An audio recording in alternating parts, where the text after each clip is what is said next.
Fala aí galera do bem, bem-vindos a mais um vídeo aqui do canal Papo Binário. Bom, voltando nesse cara, né, vou de novo entrar aqui na Platform Pre. E aqui, né,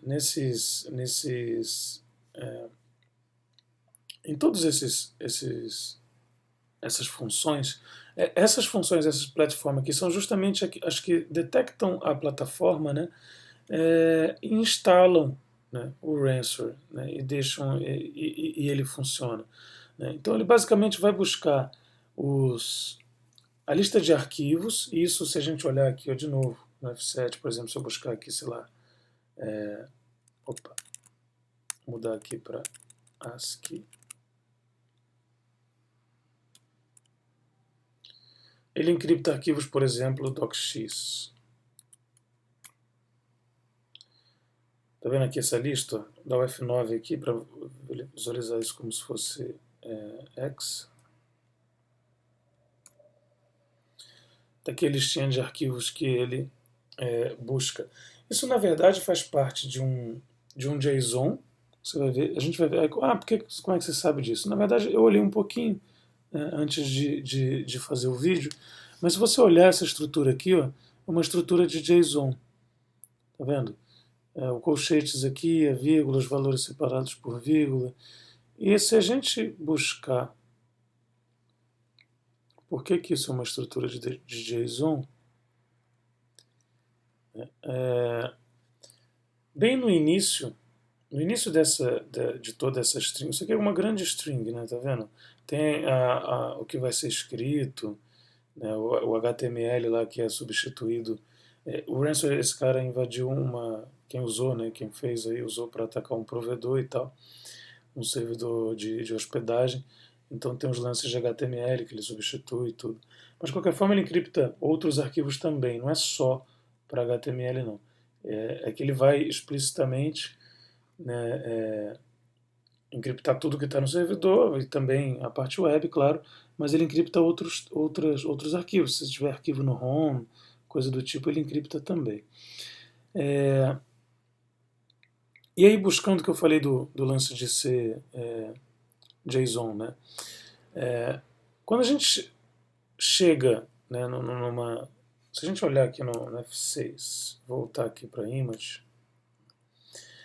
a qualquer um desses itens aqui, se houver uma referência, a gente pode a qualquer momento apertar o X, né, e buscar por referências aqui. Só que a gente tem que estar no início, né, a gente tem que estar no início dessa string. Deixa eu ver aqui se eu consigo encontrar o início dela de forma rápida. Porque é toda uma configuração aqui via JSON que ela faz. Aqui tem inclusive os sites aqui, ó. Aqui começa o JSON. Esse byte 7b. Vamos olhar ele aqui no image. E aqui, ó, já tem até o nome dela, né? É um gconfig base 64. Aqui está a referência, 44A-B0. Se eu der um enter aqui, a função que está chamando essa aqui, né, é essa ginit. Né? Lembra que ela é chamada logo no iniciozinho da main, né? E depois entra aqui um JSON parse, foi o que eu falei antes, né? É um arquivo de configuração que está embutido aí, né, que vai ser todo parseado por essa função. E aí o texto que vai ser, os arquivos que vão ser encriptados, o texto que vai ser colocado no início do arquivo e também vai ser criado nos diretórios e tal, tudo isso é configurado, né, para o ransomware a partir dessa função. Quando essa função acaba, só a gente ver aqui, ó, quem foi que chamou esse ginit aqui, ó, é logo na main, tá vendo? É a main. Então vai certinho na ordem, né? Log init, inicializa o log, ginit arg, tal. Depois começa o platform daemon, que vai rodar o outro processo, né? E o outro processo começa uma instalação aqui. Na Pre tem também a platform install. E aí sim começa o processo de encriptação usando as chaves e tal. Como eu falei, não vai dar para mostrar exatamente o código de cada item, né, porque é muito grande.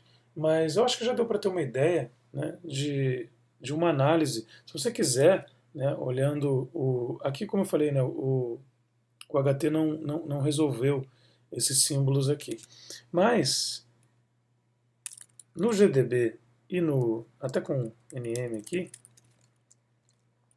você consegue ver, né, esses símbolos aqui onde eles estão, e esses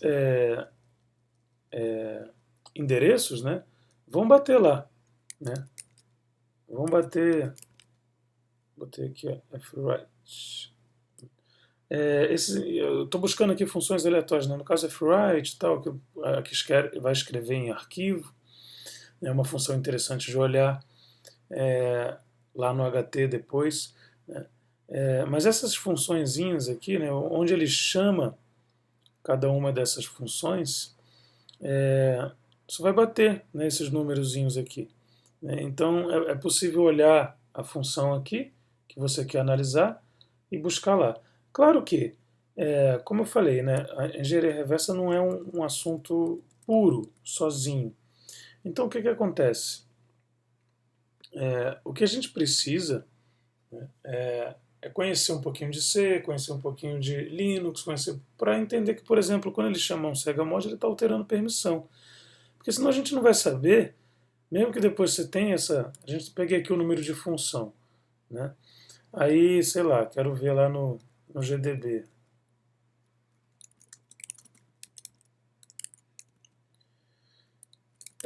No caso aqui do GDB,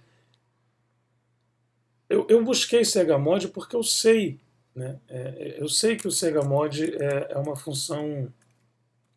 Ops, não é assim. É assim. Eu sei que o segamod é uma função que faz. Eu sei o que ele faz, né, antes. Então, assim, todo esse tipo de informação, se a gente não souber antes, a gente não vai saber o que buscar, né? Aqui no HT a gente tem uma visão um pouquinho melhor. Eu estou com o endereço aqui na mão. Só dar um F5, jogar para lá. Não sei se foi esse o endereço que eu coloquei. Deixa eu botar aqui. Ó, tá vendo? Os símbolos ele já não tem aqui. Esse é o problema. Deixa eu ver se tem esse símbolo aqui. Mas é essa função aqui.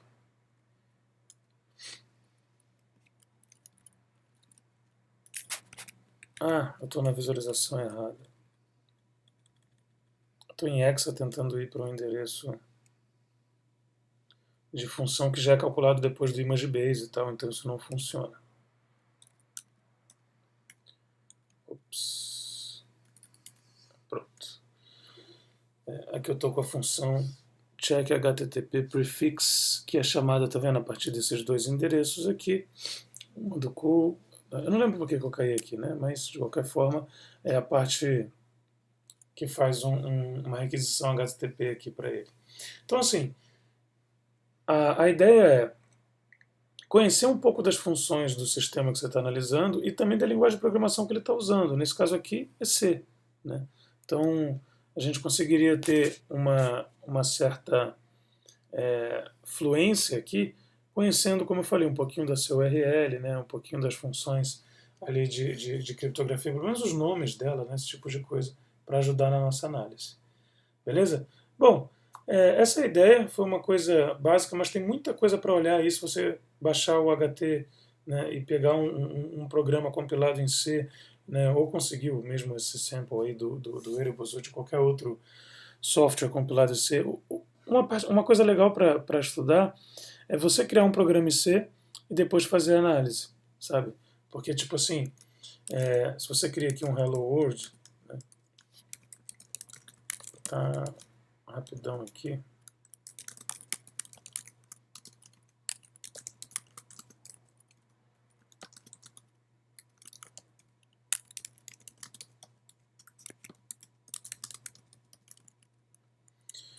E a gente olha no HT, você começa a entender o que você fez, né? texto que você usou, né, aliás, o código que você usou, né, como ele vai funcionar. Né? Aqui, como eu falei, o meu não está resolvendo aqui com os wrappers, aqui ele deveria mostrar o printf e tal, mas não está fazendo. Mas você começa a entender. Ó, aqui tá vendo? Está sendo movido um data, ok, para um registrador EDI. Se você der um enter aqui, ó, você está vendo que é a string oi, ó, oi, né? Foi justamente a string que eu coloquei lá. Né?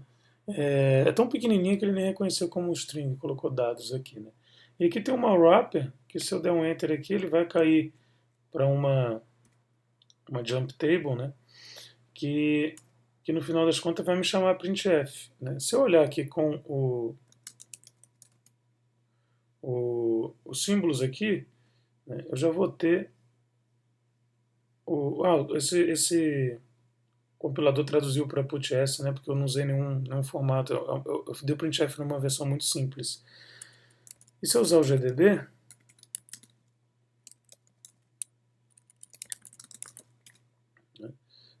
ele já me mostra aqui exatamente qual é a função. Nesse caso é PutS, né? O GDB já resolveu. Então, assim, eu já sei que, né, esse endereço aqui, ok, ele vai ser colocado no registrador EDI. Aqui está no sintaxe AT&T, né, de assembly, por isso está ao contrário. Se você quiser voltar para o Intel, não sei porque que o meu saiu do Intel, mas pronto. Então esse endereço aqui está sendo movido para EDI, né, e depois essa função PutS já foi chamada. Se eu consultar no manual da PutS, eu vejo que ela recebe um único argumento, que é um endereço de uma string, né, um char pointer, que vai ser impresso na tela. Se eu não souber o que ela faz, é só ler. Escreve assim, para a saída padrão. Então,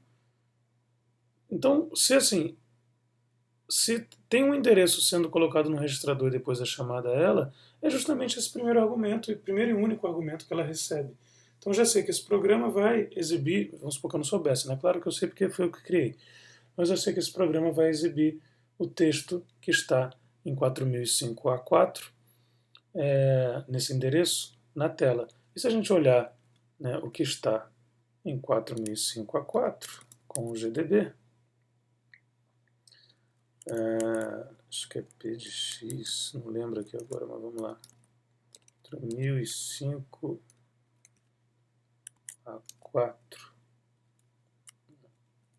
XGS. Aí, XGS. O que tem 4005A4? Oi, justamente aquela string lá. Então, quando eu executar esse programa, né, o oi é colocado lá. Como eu falei, é um programa muito pequeno, muito mais simples de entender do que um programa gigante como o Erebus, né? Mas começa aí. Se você fizer isso para cada funçãozinha do Erebus com bastante calma, na ordem que elas são executadas, você vai conseguir fazer uma análise bem legal. Né? E de outros programas também. Programas maiores, você vai crescendo o seu próprio programa, vai fazendo equivalente em assembly, vai fazendo suas análises. Certamente você vai ser capaz aí no futuro de analisar malware como o Erebus e qualquer outro, né, desde que, né, siga essa estrutura. Claro que tem várias outras coisas, tem proteção, anti-debug, anti não sei o que e tal, que no caso do Erebus não tem, mas poderia ter, né, e por aí vai. De qualquer forma, para uma análise, esse vídeo já está bem grande,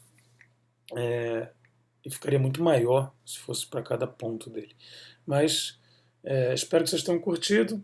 Pelo menos eu apresentei algumas ferramentas, algumas coisas que dá para fazer, né, o HT, o GDB, o próprio NM, enfim, tem algumas novidades aí para quem não conhecia nada sobre análise de binário em Linux.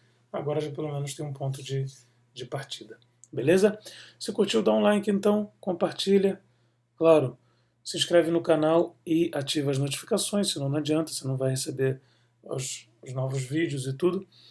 E faz essa informação chegar na galera, faz isso, né, navegar aí pela internet, para quem você acha que vai curtir, manda ver, tem muita mais coisa por aí. Valeu? Um abraço então, galera, até a próxima. Tchau.